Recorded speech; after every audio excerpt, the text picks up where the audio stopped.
Hello guys, welcome back to my channel legal scholar. तो पहले हम लोग ने देखा था सेक्शन 15, 16, 17 भारतीय न्याय संहिता का। आज हम लोग देखेंगे 18 to 24। ये हमारी BNS सीरीज़ का लेक्चर नंबर 9 है। अगर आपने पहले के लेक्चर नहीं देखे हैं तो आप प्लेलिस्ट को एक्सेस कर लीजिएगा जाकर। हमारे चैनल पर जाके आप प्लेलिस्ट को एक्सेस कर सकते हैं, जिससे आपको पुरानी वीडियो की रेफरेंस मिल जाएगी, जिससे तो आप सारे वीडियो यहाँ पे एक्सेस कर पाएंगे। और बेल आइकन को हिट कर दीजिए ताकि आपको अगली वीडियो की अपडेट मिस ना हो जाए। तो बिगिन करते हैं अपना आज का video, section 18 to 24। Section 18 of BNS means बात करते हैं हमारे लोकल लॉज की। बेयर एक्ट की डेफिनेशन में जैसा बताया गया है, local law means a law applicable only to a particular part of India. मतलब ऐसा लॉ जो कि सिर्फ पर्टिकुलर पार्ट ऑफ, क्या हो गया, ऐसा लॉ जो सिर्फ किसी पर्टिकुलर पार्ट के, जैसे भारत किसी एक पार्ट को सिर्फ गवर्न करता हो। जैसे Haryana urban rent control act, Madhya Pradesh communication act, ये सिर्फ कुछ स्टेट्स के लिए बने गए हैं लॉ। तो ये सिर्फ इन्हीं स्टेट्स पर अप्लाई होंगे, उसके बाहर ये लॉ नहीं अप्लाई होंगे। तो इसको हम लोग लोकल लॉ के नाम से जान सकते हैं। इस डेफिनेशन के अंडर कवर होंगे। पहले सेक्शन हम लोग को देखने को मिलता है सेक्शन 42 ऑफ IPC। अब के हो गया सेक्शन 2 सब क्लॉज 18 ऑफ भारतीय न्याय संहिता 2023 के बाद से। तो उसमें ज़्यादा कुछ है नहीं इसमें, बस local law means law of any state, law और law of any particular area which govern only a limited part of our territory. तो नेक्स्ट डेफिनेशन आ जाते हैं 19 and 35, man and women. The man means a male human being of any age.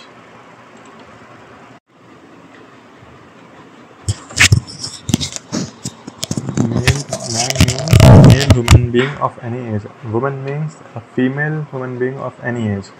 तो उसमें man का मतलब है man किसी भी एज का। इसमें एज में रिस्ट्रिक्शन नहीं लगाया गया है। इसमें कोई भी एज हो सकती है। नया बॉर्न हुआ बेबी है जो कि मेल है, उसको भी मैन की डेफिनेशन में मान सकते हैं हम लोग, क्योंकि इसमें एनी एज दिया गया है।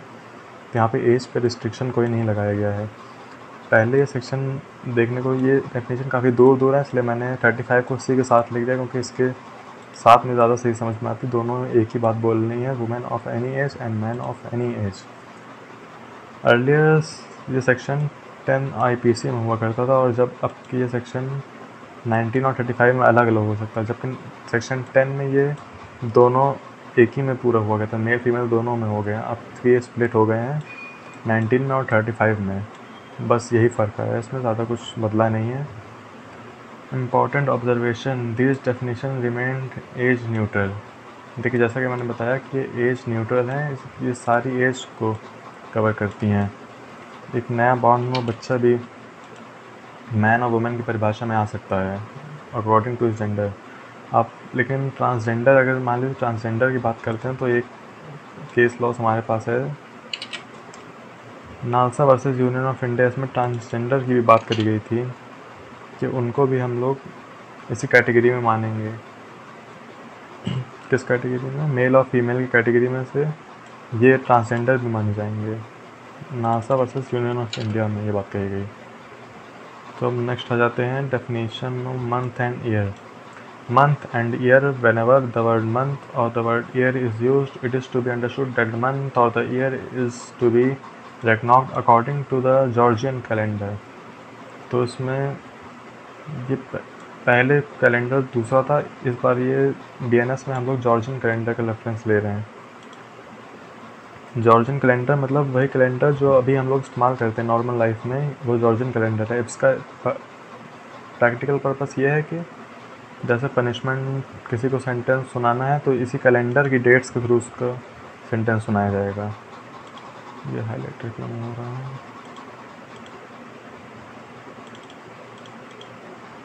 हाँ,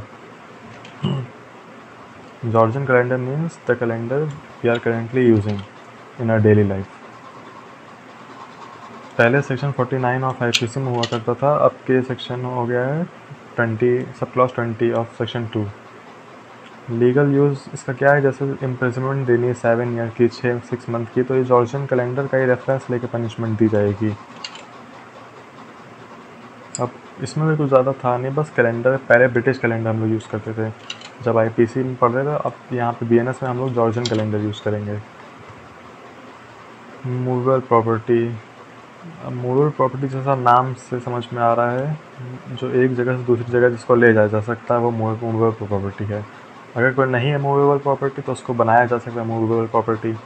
जैसे सेक्शन पढ़ते हैं, movable property includes property of every description except land and things attached to earth और permanently fastened to anything which is attach to earth. अब इसमें दो चीज़ आती हैं, एक अटैच टू अर्थ और एक permanently fastened to anything which is attach to earth. तो दो एसेंशियल इसके मेन हो जाते हैं, पहला कि ऐसी चीज़ जो ज़मीन से जुड़ी है और दूसरी जो permanent fastened to anything which is attach to earth, जो ऐसी चीज़ से फास्टेंड है जो कि ज़मीन से जुड़ी हुई है। जैसे हैंड पाइप हो गया, उसका लीवर हैंड पाइप से जुड़ा हुआ है लेकिन हैंड पाइप ज़मीन से जुड़ा हुआ है, तो दोनों इमूवेबल प्रॉपर्टी माने जाएंगे। जैसे खिड़की दरवाजे हो गए, ये सब जुड़े हुए हैं बिल्डिंग से जो कि ज़मीन से जुड़ी हुई है, तो वो भी इमूवेबल प्रॉपर्टी माने में आ जाएगा। अटैच टू अर्थ, जैसे कोई पेड़ है, कोई क्रॉप्स है, क्रॉप्स तो नहीं आएंगी लेकिन कोई पेड़ है, कोई पुल है, कोई ब्रिज है, ये सब अटैच टू अर्थ में आ जाएंगे, तो ये सब इमूवेबल प्रॉपर्टी आएंगी। अर्लियर हम लोग ये सेक्शन 22 ऑफ आईपीसी में देखते थे, जो कि अब हम लोग सेक्शन 2 सब क्लॉज 21 में देखने को मिल रहा है हमको। अब इसमें जो कॉर्पोरल प्रॉपर्टी होती है, मतलब जो जैसे ट्रेडमार्क हो गया, तो वो इसमें इंक्लूड नहीं किया गया क्योंकि वो ऑलरेडी इम्प्लाइड था, क्योंकि वो टेंजिबल प्रॉपर्टी होती हैं जिसको हम लोग देख और टेस्ट नहीं कर सकते हैं। तो इन सब चीज़ों को इससे बीएनएस में हटा दिया गया है। ऐसा कोर मीनिंग क्या होता है, anything that is not land, not attach to land and not attach to something that is itself attach to land, मतलब जो जहाँ की ज़मीन से जुड़ी हुई हो, ना कि कोई ऐसी चीज़ से जुड़ी हो जो कि ज़मीन से जुड़ी है, तो उसको हम लोग इमूवेबल प्रॉपर्टी ही मानेंगे। वही दो एक्सेप्शन इसमें जो मैंने ऊपर हाईलाइट करे हैं, वही इसमें बात करी जा रही है इसकी।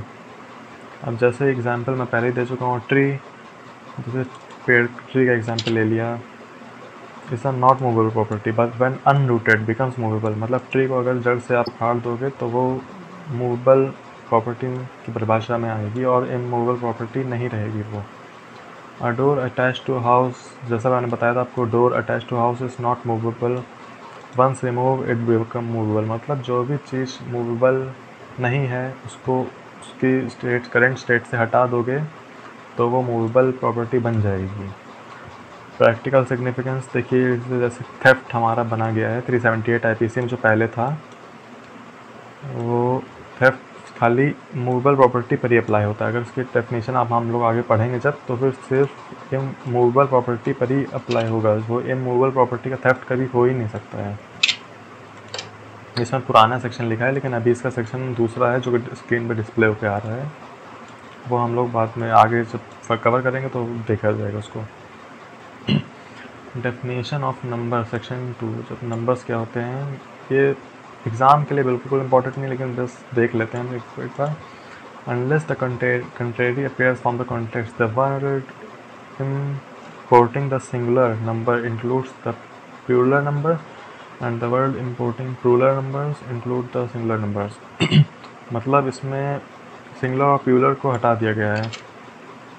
जैसे जो चीज़ सिंगल बात हो रही है उसको प्लूरल भी मान सकता है, और जो प्लूरल बोला जा रहा है मतलब मल्टीपल चीज़ें, उसको एक सिंगल चीज़ भी मान सकते हैं। मतलब इसमें कि प्लूरल शब्द को ही हटा दिया गया है, मतलब सब चीज़ एक मानी जाएगी, एक और अनेक में अंतर नहीं किया जाएगा।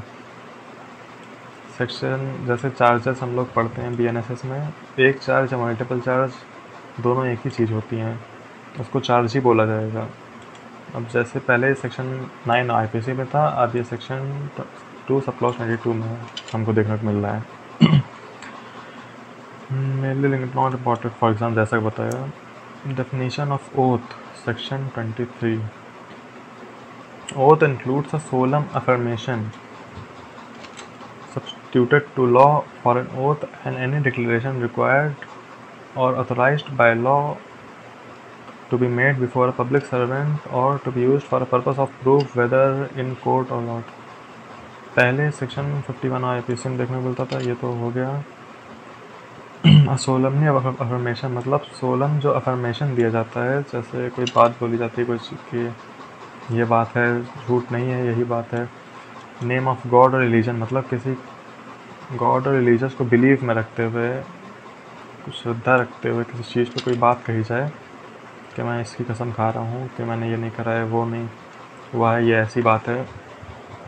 तो ये सब अफर्मेशन की परिभाषा में आती हैं, जो गॉड और रिलीजन बिलीव में रखते हुए जो बात बोली जाए।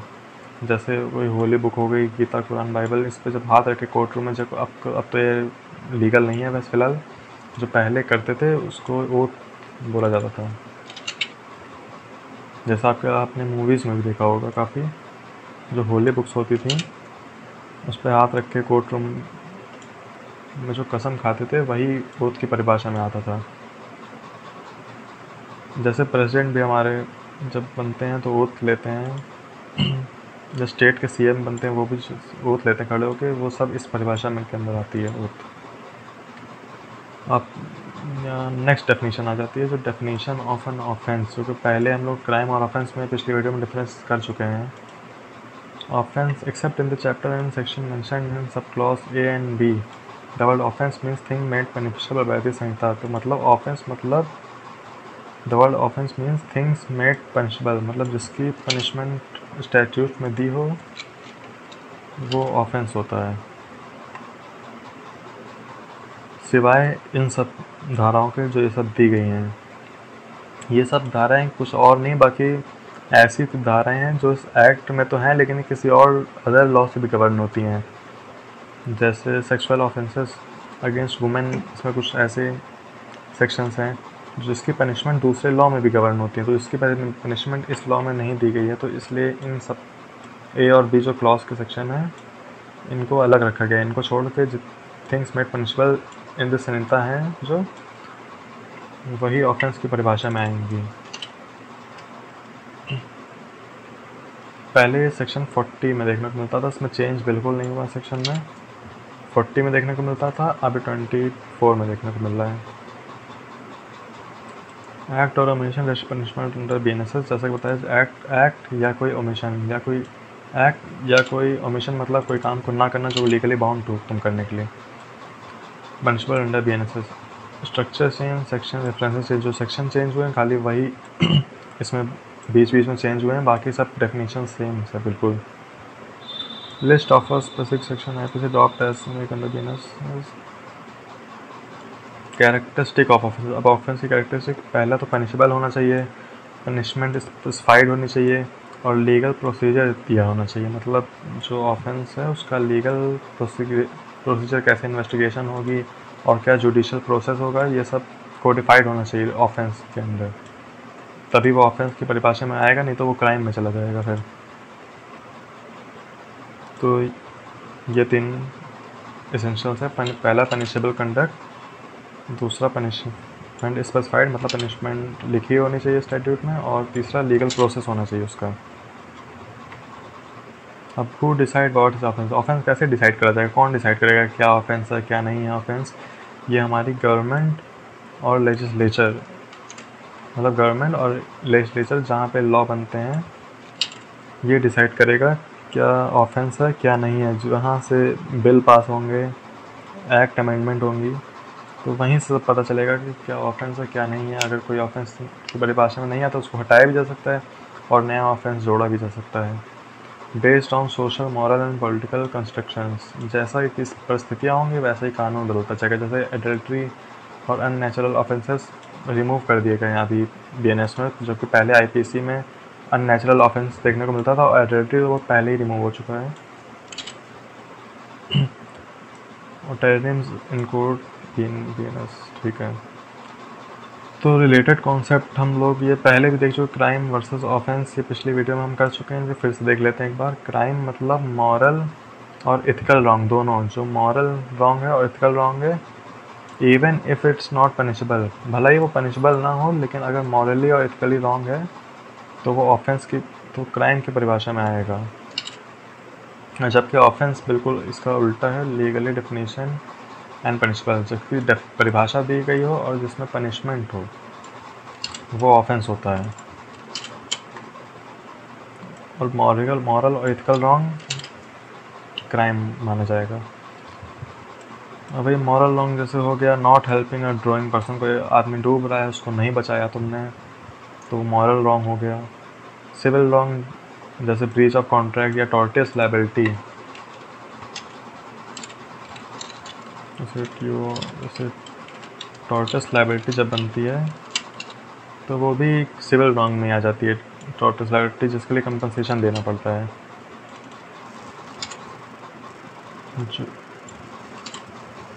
और क्रिमिनल रॉन्ग जैसे सीरियस पनिशमेंट हो गई, जैसे थेफ्ट हो गया, मर्डर हो गया, रॉबरी हो गया, ये सब सीरियस पनिशमेंट तो क्रिमिनल रॉन्ग आएंगे। तो बस यहीं तक था वीडियो। आप प्लेलिस्ट एक्सेस कर लीजिएगा ताकि आपको वीडियो के रेफरेंसेस मिल जाए, और सब्सक्राइब करके बेल आइकन भी दबा दीजिएगा ताकि आपको अगली वीडियो की नोटिफिकेशन ना मिस हो। तो मिलते हैं फिर नेक्स्ट वीडियो में, तो तब तक के लिए बाय बाय।